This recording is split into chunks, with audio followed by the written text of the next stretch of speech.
Hi everyone, my name's Laura and I'm the Specks Seamstress. Welcome to today's tutorial, which is how to apply single fold bias tape to a neckline or a hem. This is single fold bias tape. It has a single face and two under pieces which will not be seen when stitched. These are 6mm each on this bias tape that I sell in my shop. So if you're using this, the first thing you need to do is calculate your seam allowance. If your pattern calls for bias binding, then you don't need to worry, but if it calls for facing and you're replacing this, then you may need to trim down the neckline depending on how big the seam allowance is. Take your seam allowance and take away 6mm and then trim that amount all the way around your neckline. If your binding has a direction, like this glasses print here, we need to determine which way we'd like it to face. So we place it inside the neckline and take note of which edge is matching to the seam, in this case the top of the glasses. This top edge is then the one that we open up, those underneath pieces. So we open up the top, leave the bottom one closed, and begin to place it right sides together along the outside edge of the neckline. So we're matching up the top edge of the bias binding to the outside edge of the neckline. The way that bias binding is made means that there is some stretch in the bias binding, which means it can curve around the neckline edge easily. I like to pin my bias binding here. It gives me the most accurate measurement of how long I need it to be. Here I'm matching up from the shoulder seam. Most tutorials will tell you to match from the centre back, but if you have a pretty bias binding or perhaps one with text on, like some of the ones available in my shop, you might not want to have an interrupted seam at the back centre neckline. I leave a tail because we'll need to sew a seam to connect the bias binding into a circle, and then I begin to pin.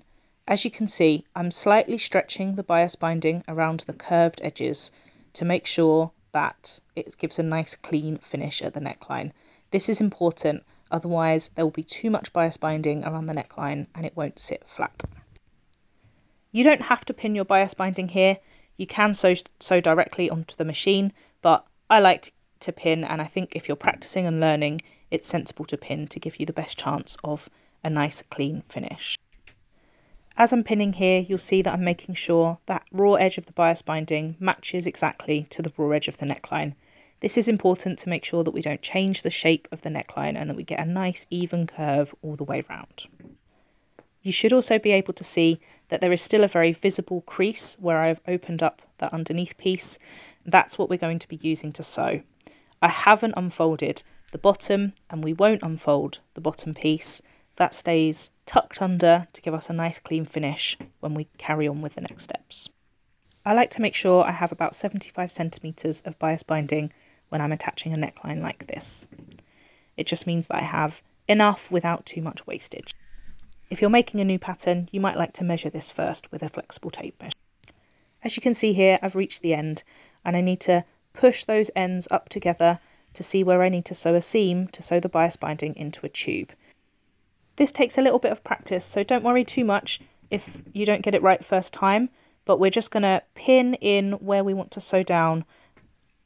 Once we've sewn this down with a straight stitch, we don't want there to be any excess around the neckline.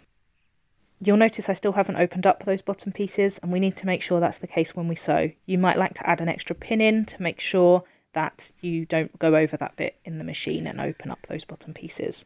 You'll see here what I mean. I've sewn a straight stitch. I tend to use about a 2.5 stitch length, and when I open it up that seam, there's no excess on the neckline. So it lies nice and flat. So now we're going to trim that seam down and trim off all the loose threads. In this video I actually cut this probably slightly longer with extra seam allowance there than I would normally. We don't want there to be lots left because we want a nice flat seam at the shoulder. But what we're going to do is open those two pieces out with difficulty in this video and flatten them down so that they lie flush to the rest of the bias binding, like that.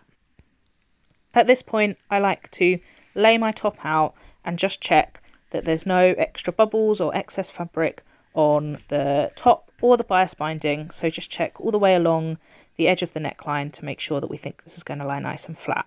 And the next step is for us to sew along that fold line that we unfolded when we were pinning the bias to the neckline.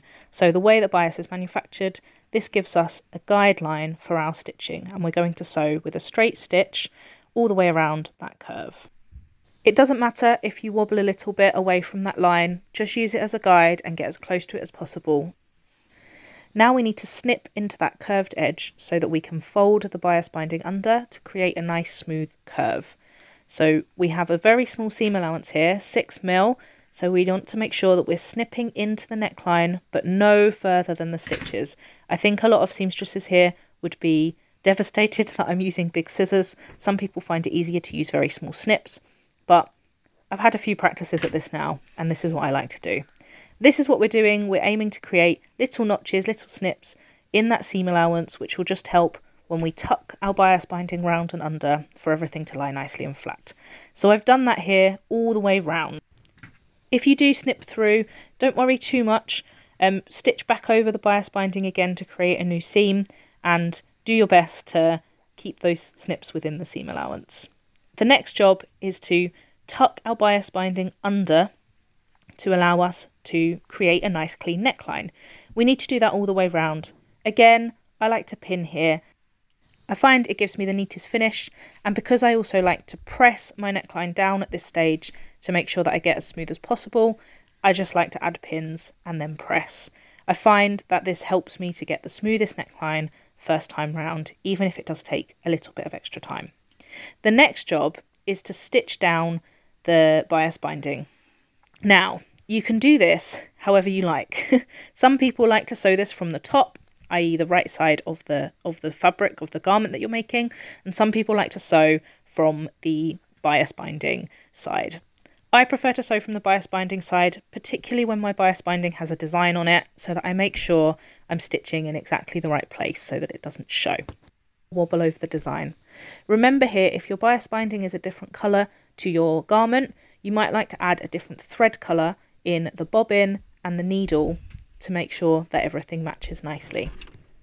I've tried to show you here what I'm up to when I'm at the sewing machine, but I do need to invest in a better setup for filming here. But the things I wanted to show you were that I'm trying to get my needle to go directly into as close to the edge of the bias binding as possible all the way round. This stitching is going to be visible on the outside of your garment, so you want to make sure it's as neat as possible. I was also trying to show you that as I sew, I just make sure that the bias binding is ever so slightly stretched so that it's going around that curve nice and smoothly. Once you've sewn that row of stitches, you'll have nearly your finished top, depending on what stage you're applying your bias binding. You can apply your bias binding around your neckline right at the very end, or once you've sewn the shoulder seams. It's up to you. Now, you'll notice that my neckline is sticking up a little bit. A lot of people ask me, how do you get your neckline to sit so flat, like this? And the answer is, I don't, not after the first sew. So don't worry too much if there's a little bit of sticking up around the neckline. A good steamy press with an iron is your friend here. It will lie nice and flat. If it still sticks up a little bit after a press, try giving it a wash and a press, and that might help settle everything down. It will depend on what bias binding you're using.